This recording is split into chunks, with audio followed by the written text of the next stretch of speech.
Welcome to Deleted Saves. On this episode, FPSOS, a retrospective review of the first-person shooters I've played. The first-person shooter is one of those staples of the video game industry that is hard to imagine just not existing at all within gaming as a whole. The first FPS-style games, as has been recognized as such, were developed in 1973 as Maze War by MIT-bound student Greg Thompson and a few others who were trying to understand fluid dynamics of spacecraft development for NASA, and in 1974 as Spasm by a University of Illinois student looking into how flight simulation worked. Nerds. Yet, there were plenty of forward-facing light gun style games in the 1980s. Chiller, Battlezone, and of course something like Duck Hunt on the NES, before the term was codified.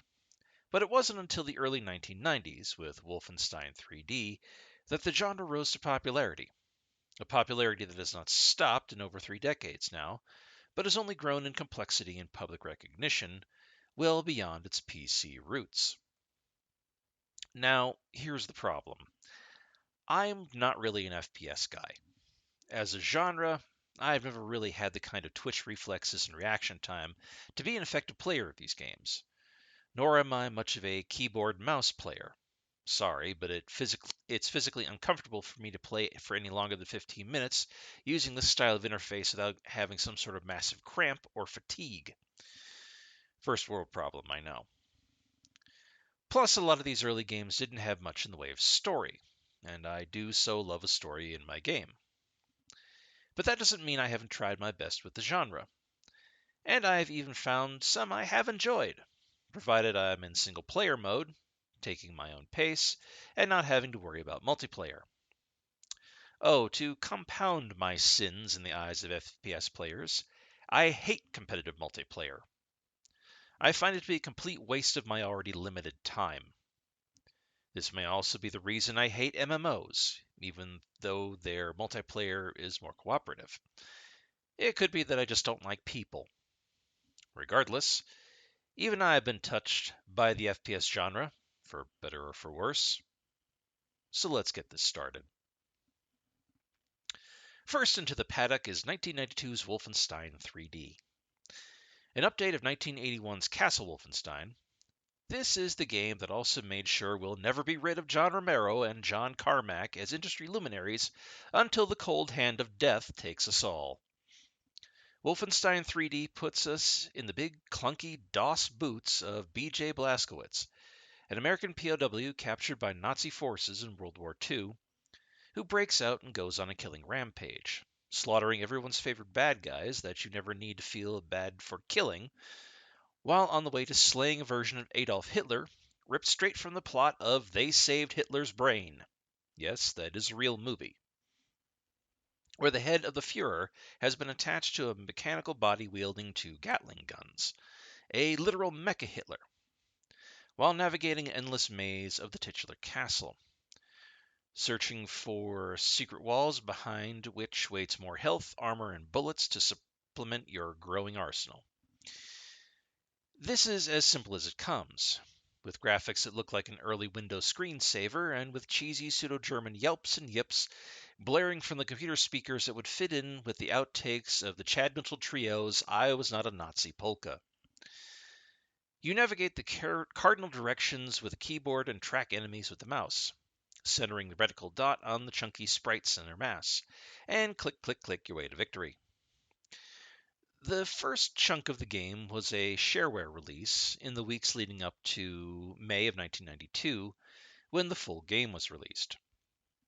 The team at Apogee, later id Software, did not expect that big a return, mostly hoping it would make back the initial money they'd spent on development. When the first royalty check arrived for $100,000 instead, with more coming every month, the team they knew they had a certified smash hit on their hands. The game was selling mostly through mail order in the first months, usually to the tune of 4,000 copies a month, and despite being censored or banned in certain countries, one glaring one in particular, Wolfenstein 3D could not be stopped. It was ported to multiple platforms over the years, and is listed as the grandfather of 3D shooters. And the legend behind this title, and all the praise and problems that have been heaped upon it, is almost as mythical as anything found within the pages of Le Morte d'Arthur. It seems pointless to even share a Metacritic score on this one, so I won't.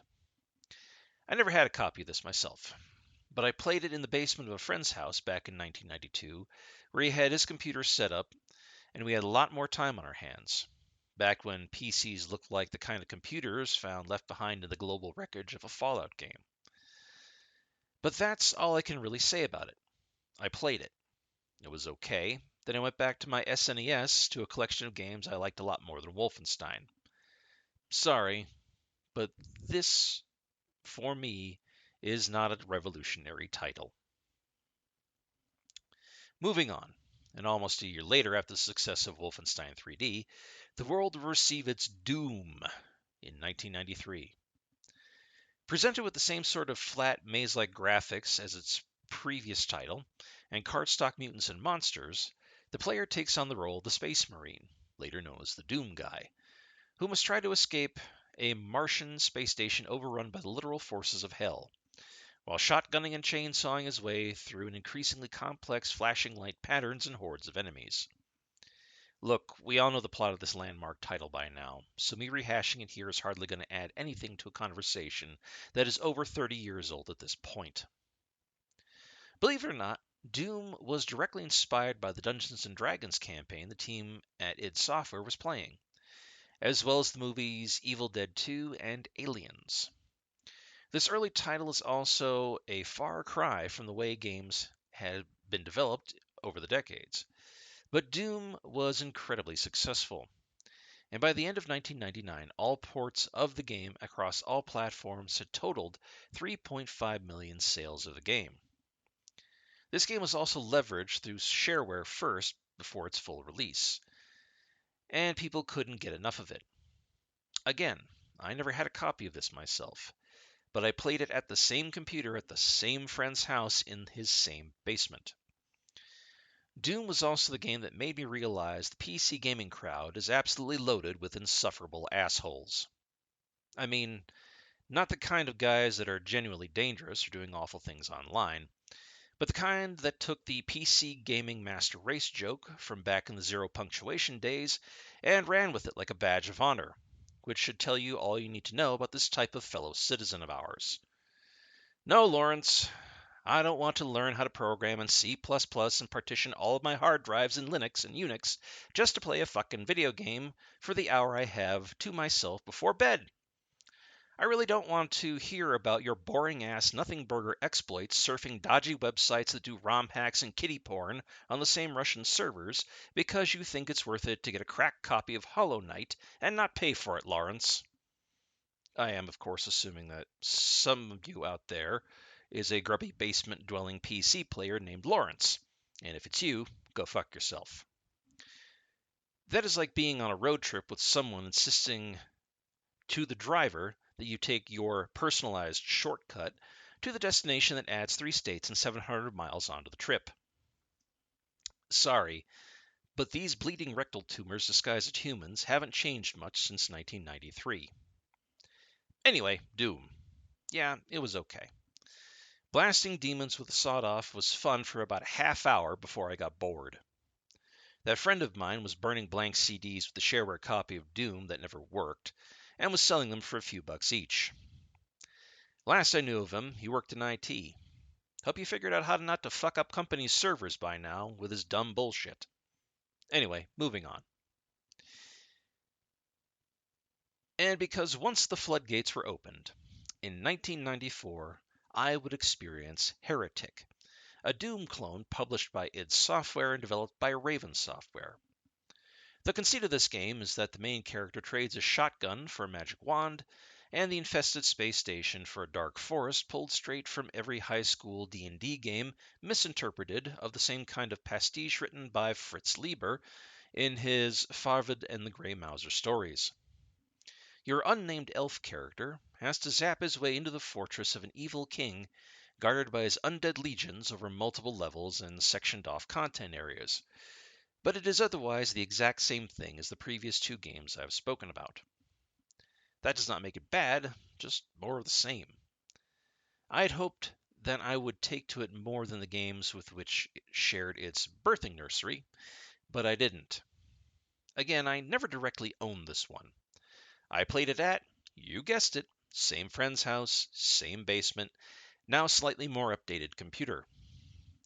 The guy was a one-note character, let me tell you. But since Scranton was never the nexus of multiculturalism and alternative hobbies beyond American football and functional alcoholism, it was the best I could do. Heretic was followed immediately by a semi-sequel known as Hexen, the one I think most people know better. And the two games sold a total of over 1 million units by 1997. It was generally received as okay, but not as good as Doom, and sadly I have to agree. It wasn't much of a change from the game that spawned it, despite the dime store fantasy novel aesthetic trying to make that separation so, except for the ability to look up and down, and it quickly got lost in the shuffle of more popular titles. Some unnamed writer at now defunct UK gaming magazine PC Zone perhaps said it best with the following line, quote, "Not as good as Doom 1 or 2, still fun, but I'd rather wait for Quake, thanks." End quote.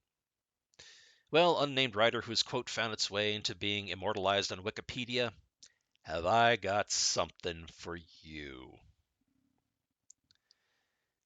In 1996, Quake landed with a thunderous shock across the PC gaming market. Inspired by Gothic fiction and the works of H.P. Lovecraft, conceived during the same in-house D&D game that inspired Doom, and driven by a soundtrack composed by Trent Reznor, the man behind seminal industrial band Nine Inch Nails, this game is a shooter splatfest of hybrid sci-fi fantasy writing about teleportation gates and surreal occult science experiments that allow a terror called Quake to enter our dimension and lay waste to humanity, with only the player character standing between the forces of Quake and complete annihilation. Springboarding off the massive erections of John Romero and John Carmack, Quake is the game that helped solidify the video game rock superstardom of a number of id Software collaborators, including Sandy Peterson, Kevin Cloud, Michael Abrash, and American McGee. Yes, that is his real name. It wasn't just the rendered 3D environments or movement options within the game that caused Quake to explode in popularity, but also the community that grew up around Quake's competitive multiplayer deathmatch mode, still restricted to multiple computers wired together in the same room on local area network or LAN parties, as the internet was still in its infancy and wasn't strong enough at the time to host online games, but that hardly stopped this juggernaut. Quake was also the game that destroyed id Software as it existed at the time, as the grind to complete this game and the low morale through the whole of 1995 caused most of the team, including Romero himself, to leave the studio due to burnout and interpersonal problems. Yet it is still cited as one of the greatest games ever made. Let me come back to that point in a second. There really is no way to adequately explain the impact this PC title had on gaming as a whole, with ports of Quake doing a brisk business on the consoles that received them, and of course how ubiquitous it became on PC. It was, for all intents and purposes, the reason to game on PC back in the late 1990s. It is still ranked on every outlet that tracks PC games as a must-have game, a consistent 5 out of 5, and the all-time Metacritic 94 out of 100, nearly unheard of for a game from 1996. And fuck me, I couldn't have been any less impressed with it. For the fourth time in a row, I have to say I never had a copy of this myself. Some of you may be wondering why I'm even making this episode if that is the case. Well, because these games still had an effect on me, even if it was an adverse effect. And I think that's what a lot of gamers miss in the discourse around them. A game can still leave a mark on you even if you hated it, or rented or borrowed but didn't own it. To me, Quake was nothing but brown and rust-colored screens where I couldn't tell where I was or what I was doing, and I got blown up a lot. And that was in single player. I never touched the fabled deathmatch mode.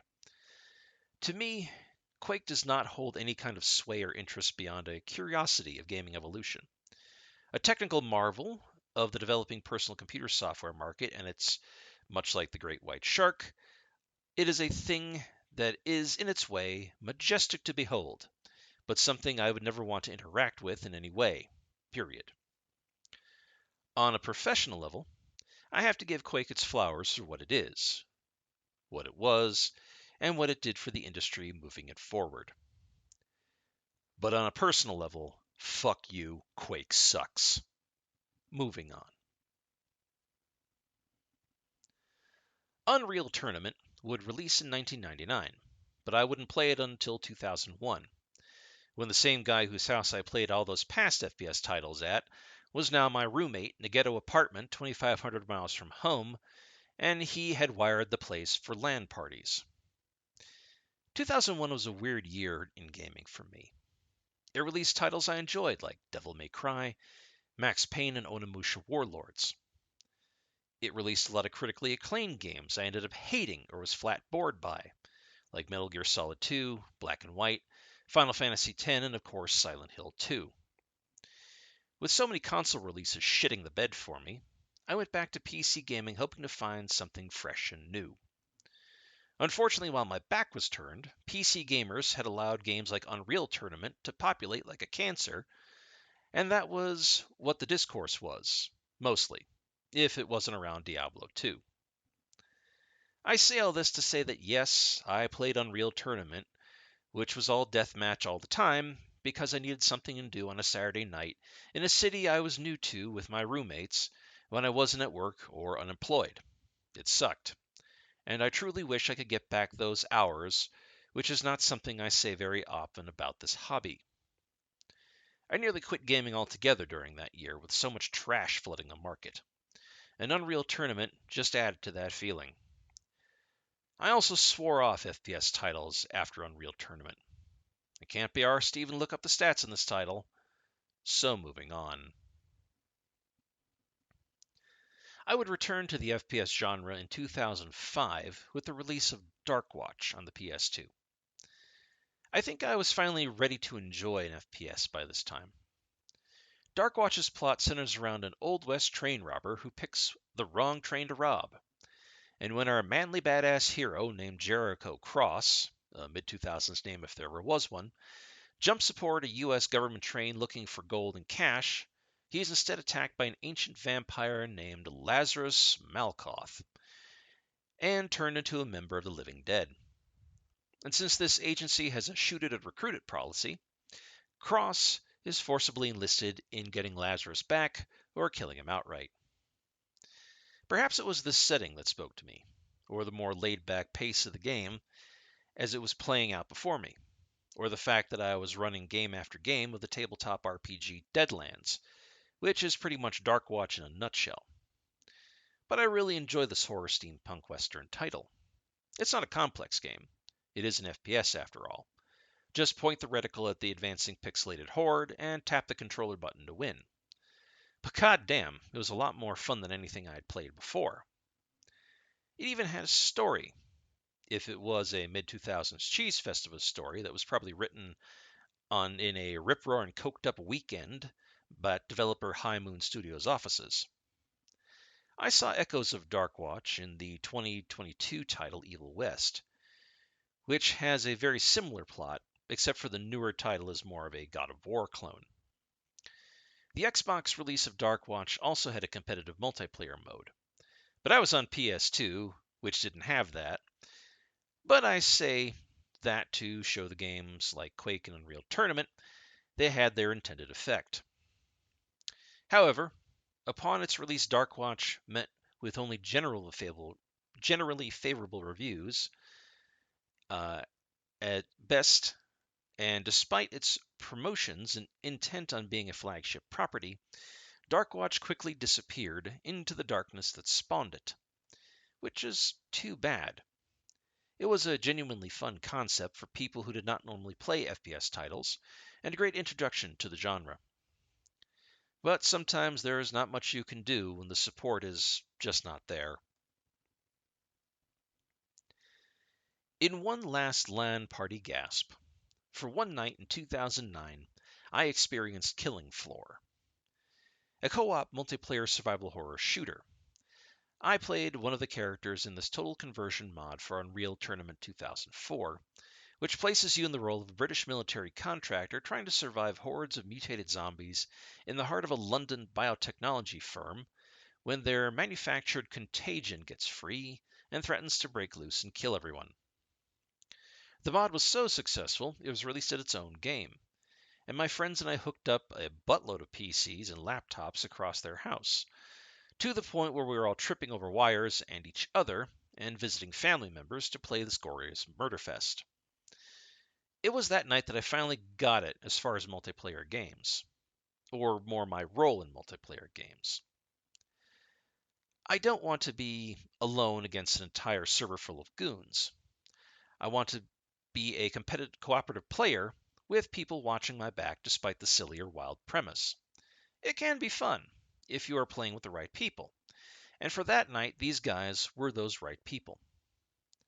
After that night, I never played Killing Floor again, but my mind had been changed on the subject of the FPS genre as far as being part of a team. I still don't play multiplayer games, mostly because, as I said earlier, I just don't enjoy that mode of play. For me, that died with the days of the arcade. But also because I've rarely ever found people since then who I would want to play with in a multiplayer format. I'm not saying anything good or bad about it, but just that I think the idea of synchronous multiplayer experiences have passed me by.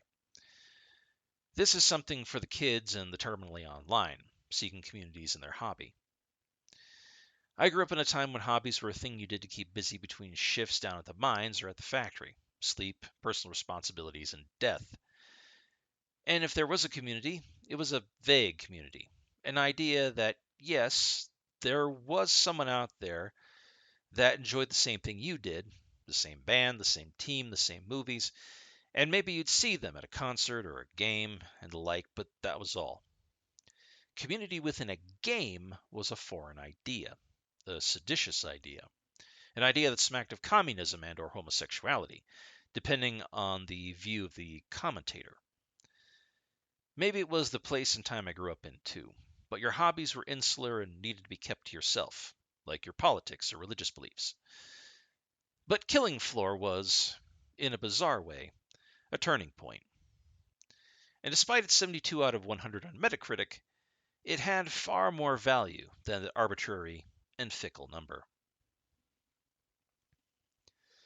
2009 was also the time of the first Borderlands title, and the first time Gearbox Software and Randy Pitchford, who was just one of several writers for the game, but has in time since become synonymous with the franchise, mostly for being a big dopey shithead that can't help but trip over his own dick.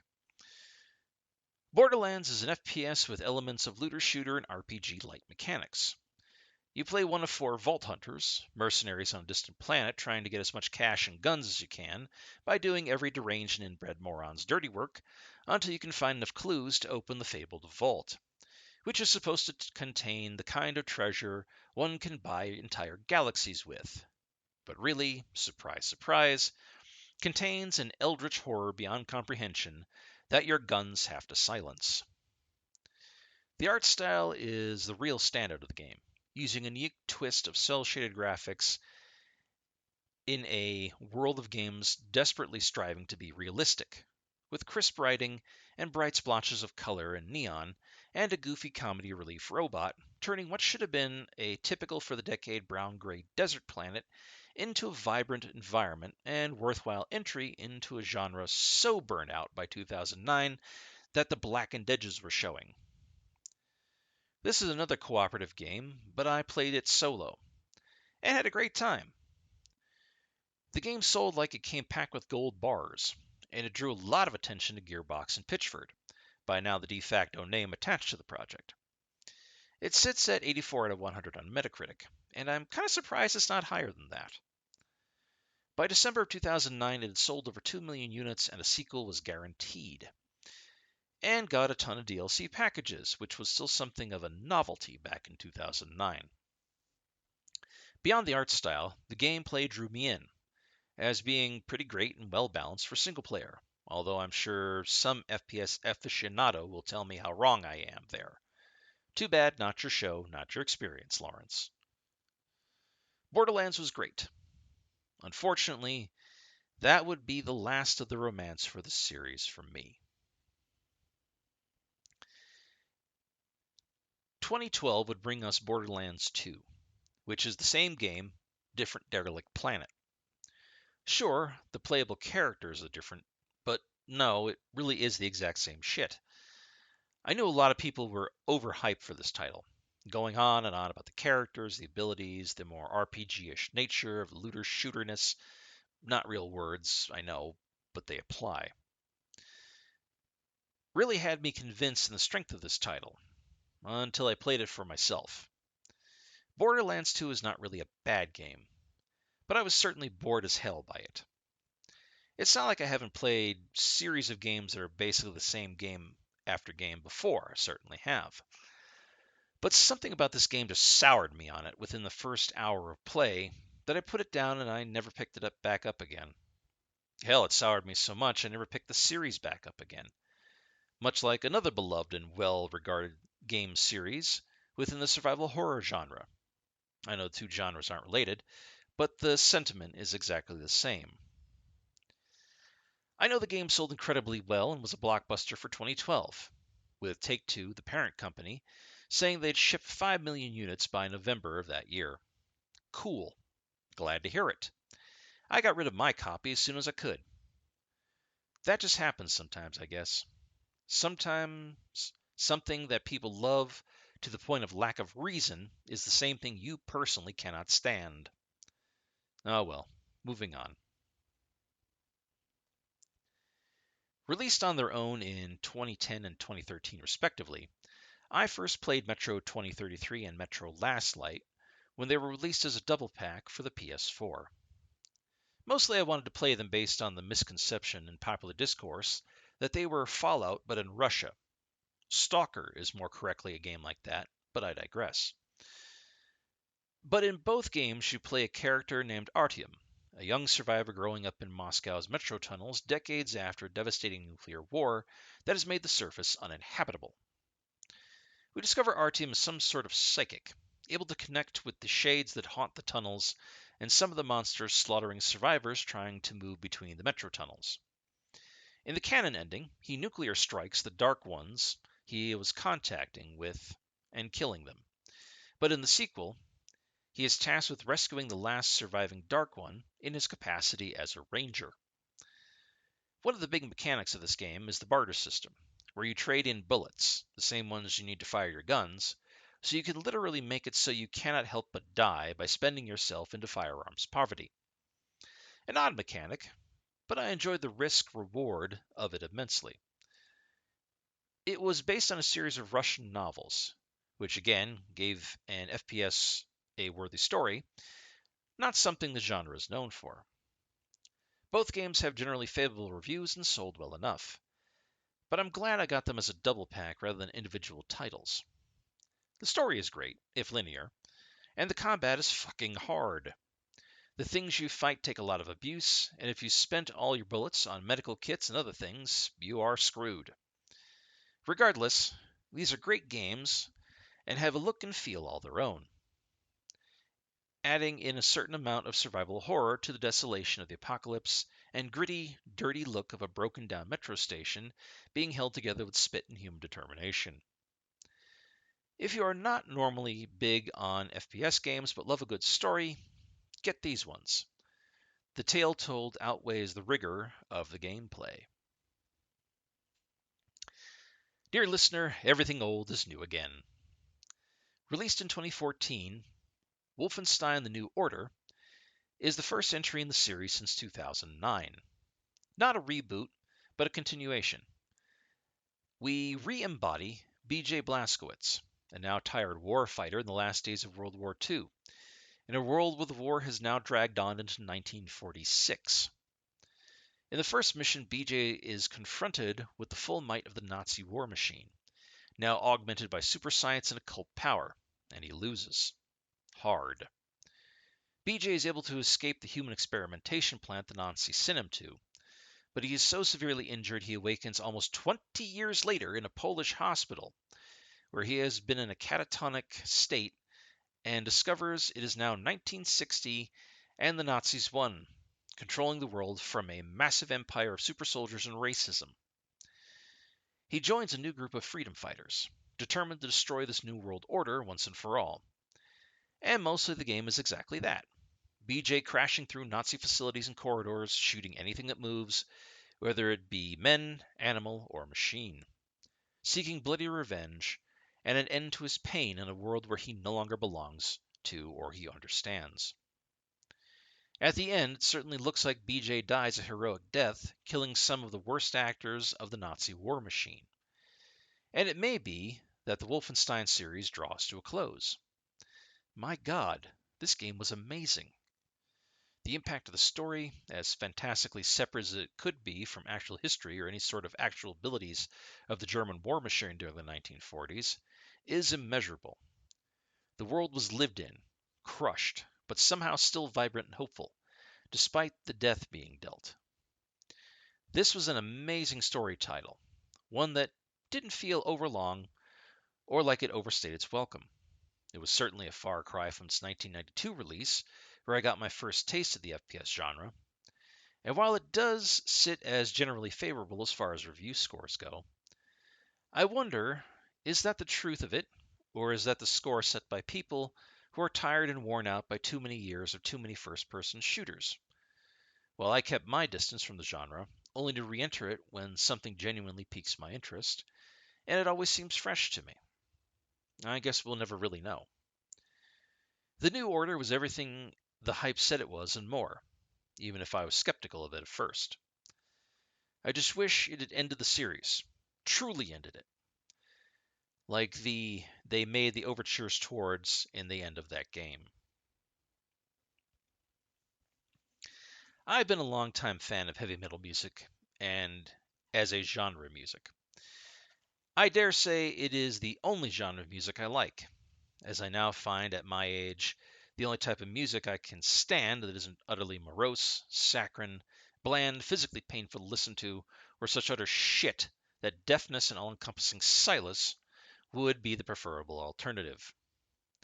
So when a game comes along that treats the music that I like with glee, respect, and is an integral part of the game, not just a cheap gimmick or as a point of ridicule, that gets my attention. And thus it was with 2016's reboot of Doom. Both semi-sequel and soft reboot of the series, the Doom guy returns from who knows how long of occult stasis, once again to free Mars from the grip of an irresponsible galaxy-spanning megacorporation who opens the gates to hell looking for an abundant energy source and instead gets both barrels of Lucifer's left testicle. It's the return of the game that codified the genre, so expect hard combat, smooth as butter traversal, almost like you were skiing along the Martian sands like a sheet of glass, epic gunfights, and demon smashing with a gory and gleeful edge. Demons being another group of bad guys you don't have to worry about or feel bad for killing. While at first it doesn't look like it, there is a story being told here, but through the physicality of the responses by the silent protagonist to the non-player characters. The silent, long and glare at a bloodstained console readout, the cocking of a shotgun at just the right moment, the frustrated smashing of doors or keycard readers when thematically appropriate, the cowering of the guilty and the unjust when the Doom guy finally comes face to face with them, their last guardian and defenses fallen. Simple, subtle at times, but effective. The man himself is as much a monster as the things he is fighting, but he's our monster. The Return of Doom was a critical and commercial success, highly praised by every outlet that reviewed games, and it sits comfortably atop a heaping pile of positive reviews, multiple millions of copies sold, and awards won for 2016, plus 2 direct sequels that spawned from its success. I didn't complete Doom 2016. Even of a much lower difficulty, the game was beating my ass pretty thoroughly, especially as I realized I no longer possessed the hand-eye reflexes the game was asking me to be able to perform and stay alive at higher levels. but like an amusement park roller coaster, it is one hell of a ride for what it is worth. And I definitely see why it won all its accolades. Not one will ever go back to, of course, but I was glad I was able to experience it in this new time and place, a better appreciation for the genre the 1993 Doom had helped create and the 2016 Doom could exist in. A slightly different ecosystem from whence it was born, but a better one. If I could swap experiences in time between these two games, I would have. And maybe I would have taken the genre more seriously from the start. Lastly, and coming back around to the beginning, 2017 would see a sequel to Wolfenstein: The New Order in The New Colossus. An interesting experiment. We once again take up the role of BJ Blazkowicz. Turns out he's not dead after the end of the last game, but so aren't a lot of his enemies he supposedly killed either. And he's back to do it all again, and maybe even kill Hitler on the Fuhrer's moon base. You heard that right. Full of a James Bond Moonraker vibe here, to boot. While certainly as ambitious in its storytelling as the last game, the gameplay is exactly the same except with a few new Nazi-killing toys added in. And a little bit more character building for BJ, as we see his abusive childhood. The father gets what's coming to him, is all I'll say. Yet for many triumphs BJ has had in this title, the title itself feels something of a letdown after the previous work. Has the liberation of the United States begun? Yes, and a lot of heavy work is ahead for everyone. Yet the game feels like it was setting up for a sequel it never really got. Well, not directly anyway. It got a tangential one in Wolfenstein Youngblood, where BJ's twin daughters get involved. Again, I did not feel compelled to finish this title. It just seemed like it was taking for goddamn ever to get done telling its story of liberation, black power movements, and whatever the hell else was going on, as it tried to speedrun everything from women's suffrage to the civil rights movement to the Vietnam War era, and the hippie cultural protest movement, all in the course of one two-fisted pulp-action Nazi machine gun and good time. The new Colossus was like a too-rich dessert. One you want to try, but after a few mouthfuls you've realized you've had too much of, and never want again. By this point, I was finding myself starting to succumb to the opposite problem in FPS games. The graphics and story were great, the gameplay was more something I could manage on just a difficulty, but it was somehow too much all at once. Rather than a series of sparse flat corridors with flat stock villains, I was getting lost in. I suppose it isn't the worst problem to have, but it is a problem, and one that inhibited me from enjoying this title all the way to the end, and from ever wanting to play another Wolfenstein game ever again. Now, there are FPS-style games I didn't include on this list that I have played, but they have been covered elsewhere in the show, usually as their own individual episodes. It's odd how many of these games I've tried were the direct result or offshoot of id Software and its teams. Perhaps it was just the availability of the time, or maybe it was just an accident of interests. But even now, the FPS genre is not one I would choose to spend a lot of my time playing when other options are available. I feel this is a genre better suited to the kind of person whose twitch muscle reflexes are more developed than mine, and younger than mine as well. That does not mean the first-person shooter as a theme or genre is bad. It's more like I'm not good at it, and that, quite frankly, I find I don't interface with them very well. It takes something quite extraordinary or something of particular interest for me to make me want to give a particular game a try. So I am judging the genre more on the individual merits of individual games rather than a judgment of the whole body of work. That being said, it took me a while to get there, but yes, I get it now. I understand why the FPS is so beloved by many. When I was younger, I would have said you were crazy to be so invested in a group of games where it seemed like the idea was nothing more than inducing a headache in the end user. But as new hands have put their stamp on the genre and how the technologies evolved to better suit changing tastes and themes, it has made first-person shooter games more tolerable for me. However, and as much as it galls me to say this, as really there is very little difference between a console and a PC anymore beyond operating systems and frame rates, I guess. And don't get me started on that bullshit argument. It still seems the best place to play an FPS is on the PC, where the aiming and reflex can be more precise, and that is part of the problem. That continues to lock someone like me out, as I know handheld console controllers are not as responsive as keyboards, yet I have a lot of physical discomfort from playing in keyboard and mouse style, which limits me to about maybe 15 minutes a session to play at best. Maybe that makes it an additional issue of ergonomics. In any case, being able to enjoy the depths of the genre will just remain something beyond me, barring special case individual games. A real mixed bag of success and failure, as far as I'm concerned as a player. Yet there is value in the genre as a whole, mostly in the advancing of technology over anything else. From the outset, each iteration of the Wolfenstein formula has been about pushing the tech to new extremes. Not so much things like storytelling or the bounds of artistic merit.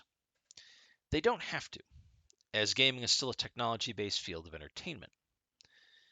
And as it has been proven, in the words of rap legend Ice-T, sometimes you want to shoot some motherfuckers on Xbox. That's all it needs to be. No more and no less. And no need for complexity beyond demon slaying and mercenary military hoorah patriotism.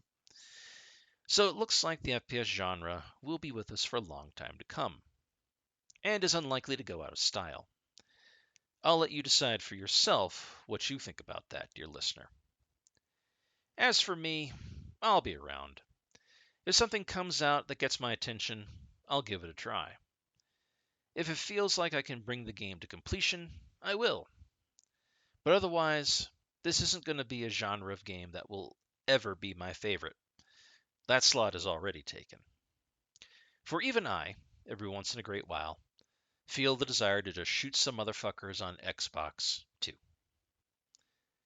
Thank you for listening.